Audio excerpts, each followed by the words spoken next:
खुलताबाद तहसील कार्यालयासमोर प्रमुख मागण्यासाठी कालपासून अमर उपोषण करण्यात येत आहे।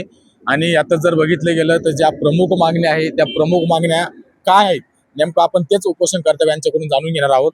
दादा नमस्कार, आपण कालपासून अमर उपोषणला तहसील कार्यालयासमोर बसलात, नेमकं काय आपल्या प्रमुख मागण्या आहेत?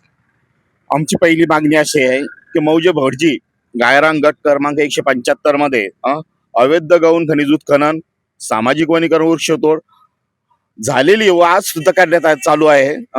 तर ती तोड त्वरित थांबवावी। त्या ठिकाणी टाकण्यात आलेले तार कंपाऊंड हे त्वरित काढून शासनाने ताब्यात घेऊन सुरक्षित करावे।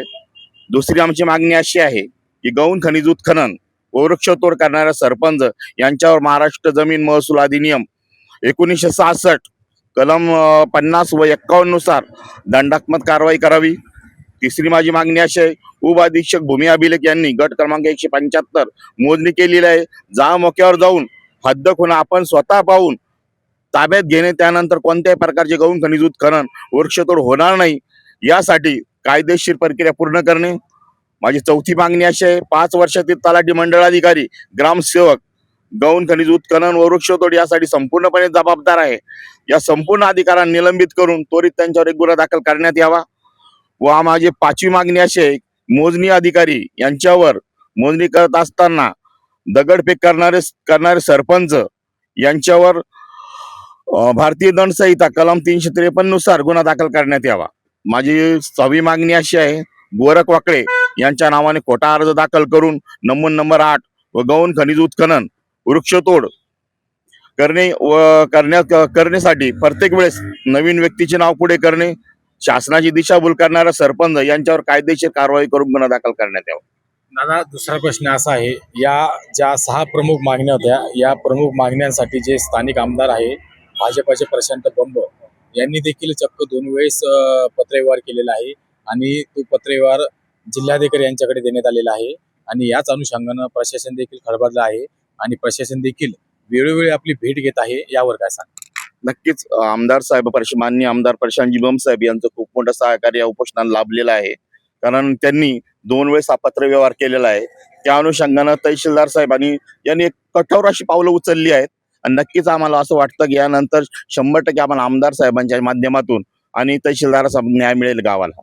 जर आपल्या ह्या मागण्या पूर्ण नाही झाली तर आपली रणनीती काय असणार आहे, हे धोरण काय असणार? नक्कीच यानंतर जर त्वरित आम्हाला जर न्याय नाही मिळाला, संपूर्ण गावाने आम्ही एक निर्णय घेतलेला आहे की आम्ही संपूर्ण गाव या तहसीलदारापुढे येऊन एक अफाट असं मोठं एक आंदोलन उभे करू। आणि त्यानंतर सुद्धा न्याय जर नाही मिळाला तर आम्ही जिल्हाधिकारी कार्यालयात जिल्हाधिकारी स्पष्टपणे जाब विचारू, नेमकी तुमच्या अधिकारी करतात तरी काय, कसं काय आमच्या गावकऱ्याला न्याय मिळत नाही?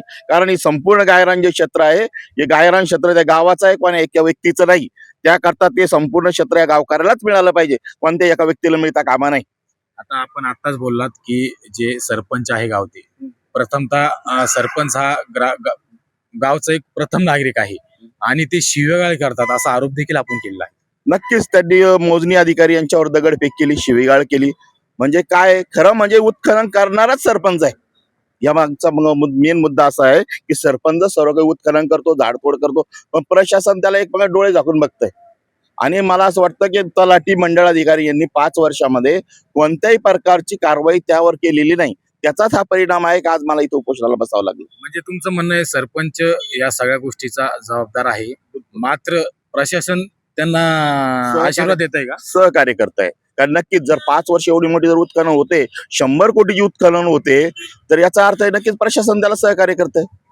नक्कीच हे होते उपोषणकर्ते यांनी आता सांगितलं, जर आमच्या प्रमुख मागण्या पूर्ण नाही झाल्या तर पूर्णचे पूर्ण गाव आम्ही तहसील कार्यालयासमोर उपोषणाला बसणार आहेत, अन्यथा जिल्हाधिकारी कार्यालयासमोर आम्ही उपोषणाला बसणार असा इशारा देखील त्यांनी दिलेला आहे।